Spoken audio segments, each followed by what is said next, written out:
Wow, I should have read his script. I would have included him in mine.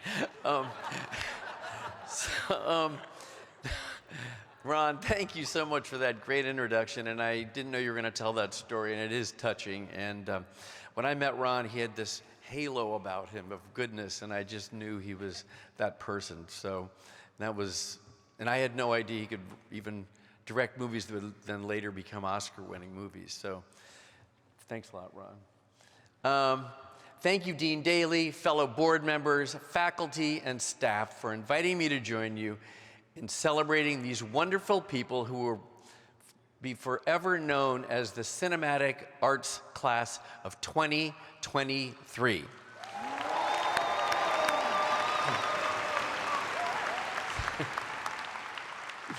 Congratulations to all of you. Today I want to talk about the most valuable and scarce commodity of all, which is authenticity and truth. This has been my differentiator in life and in business, and I believe it will become yours as well.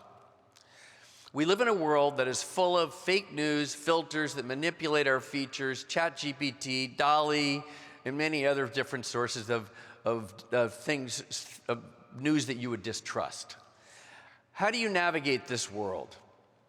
The best advice I can give you is to practice being your authentic self, to figure out what truly is important to you and prioritize it in the work that you do and the collaborations you create.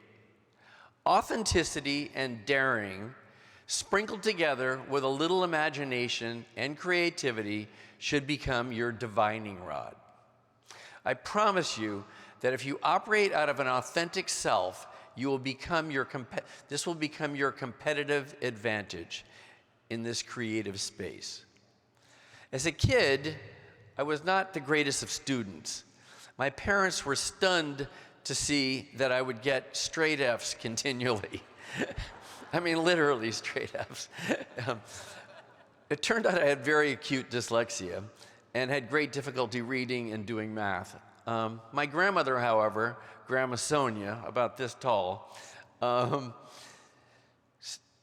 said to me, "What will be your superpower, and I believe you will go all the way with this, is your curiosity." She told me that curiosity will help take me to the top. With no empirical evidence, I chose to believe her. She was right. My curiosity was my personal authentic thing. That was my hook. I'd like to share a couple of stories that help demonstrate this point, where being my authentic and curious self led me to success. For almost 40 years, I've tried to meet and learn from people who I think are making a difference in the world. Anyone from the world of science, medicine, politics, religion, or the very broad variety of art forms. Anything other than what I was personally doing for a living. It started when I was in my early 20s, and it developed into a rigorous discipline that I now call curiosity conversations. I still do one a week, every week. I used to do one every day, believe it or not. I listened to what inspires these people and what inspired their breakthrough in life. Curiosity conversations have led a profound effect on my career. When I first started out, I wanted desperately to have a conversation with studio chairman Lew Wasserman, the most important media executive in the world. When I went into his office, I saw him, and as I was approaching Mr. Lew Wasserman, unlike anyone else that I'd met, he threw his hands up in the air and he refused me into his office. He could detect that I had very little to add to his life. But nonetheless, he went into the office, he said, "Stand still," and he came out with a legal pad in one hand and a pencil in the other. He asked me to take both of these objects. He said, "Put the pencil to the paper, and it has greater value than it did as separate parts. Now get out of here." Well, that was embarrassing, that's for sure. Given that I was standing there alone and all the assistants and secretaries and executives were watching this moment. But I did say to myself, what is he saying to me? He's saying that I don't have anything, and in order to have something, I'm going to have to manufacture that myself. Like start writing ideas.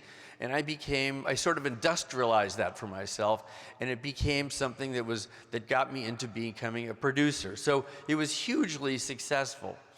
One of the first questions I asked myself, however, was a really goofy one, but I thought, what if the perfect person for me was a mermaid? I know. And how would that work? How would I define it? I started to assault that question over and over again, and that question that I would ask myself over and over again turned into the movie Splash. I wrote a first draft of that. The first draft was imaginative, but it wasn't particularly funny, so Ron and I had to hire actually funny writers, Lowell and Bob, to make it work. We then got a great cast, Tom Hanks, Daryl Hannah, John Candy, and set up a budding young filmmaker named Ron Howard. So all things were good out of that. These curiosity conversations have mostly worked out. A couple of times they did not. The most prolific science fiction writer in the world, Isaac Asimov, could detect, similarly to Lew Wasserman, that not only did I know little about what he knew about, but I wasn't even prepared to talk about robotics, which I guess I foreshadowed that I wanted to do. So he decided after 5 minutes that he would actually leave me in the restaurant after flying to New York on a 6-hour flight. But I think I learned something out of it.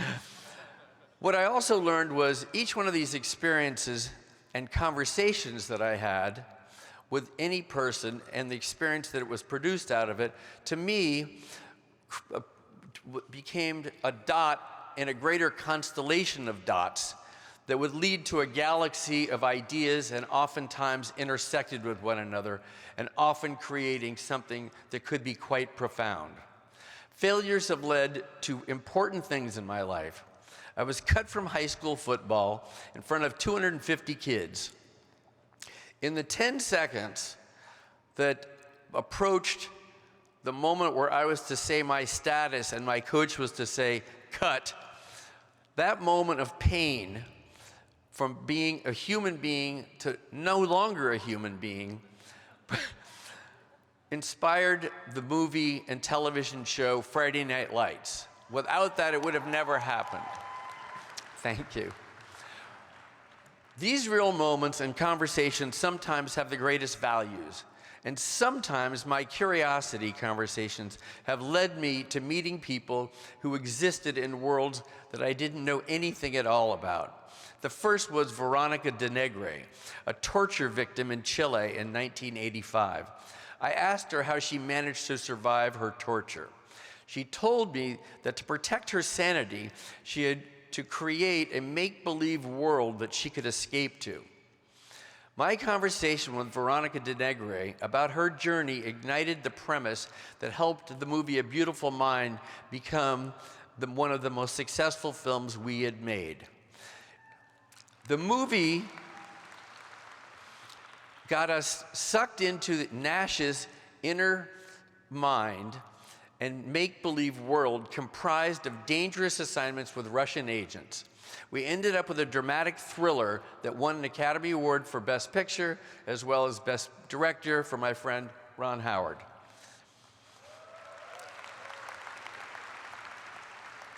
A curiosity conversation I also had that helped save one of my films one of our films, let me point out, from collapsing, was the filming of How the Grinch Stole Christmas. Jim Carrey was threatening to quit and said that, and this was on a Friday, and he said he's quitting on a Monday over the weekend. So he was threatening to quit because, for good reason, it took 8.5 hours to put this makeup on his body and face, and it was like torture to him. I remembered that one of the people that I had a curiosity conversation with years and years before was with a member of the CIA who specialized in training agents to survive torture. I know.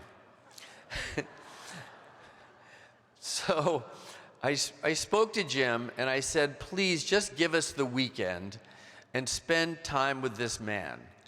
He spent 48 hours with a CIA agent, and on Monday he said he'll stay. Not because of his fear of the CIA director, but because it gave him many different options that would help alleviate the pain that he was going through and protected his sanity as well. And lastly, another conversation was with the late rapper ODB, or as you know him as Old Dirty Bastard, of the Wu-Tang Clan. He was a trip. I didn't know much about rap before meeting ODB, and I was curious why he would choose to name himself Old Dirty Bastard. The conversation was enough for me to be interested in learning more about East Coast rap. That led to projects I would have never previously considered or thought of. It led me to meeting Chuck D and Slick Rick, which led me to develop and make the movie 8 Mile with Eminem, where he won an Oscar himself. It led to a television series, Empire, and also later the Wu-Tang Clan, an American saga. And also the documentary Made in America, where Jay-Z said every person has genius-level talent. You just have to tap into it. And that's essentially what I'm saying to you today. Find who you are, your authentic self. Find what you're genuinely curious about.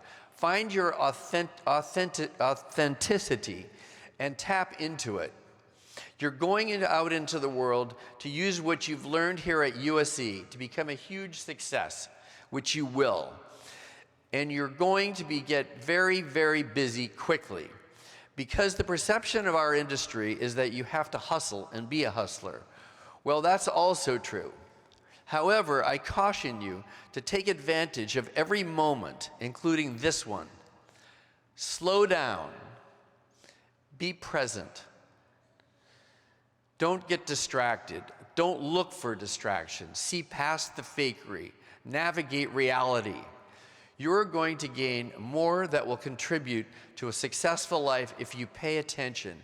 And the first and most important thing you need to pay attention to is yourself. It's easy to think of graduations as ending, but it's really the end of your first act.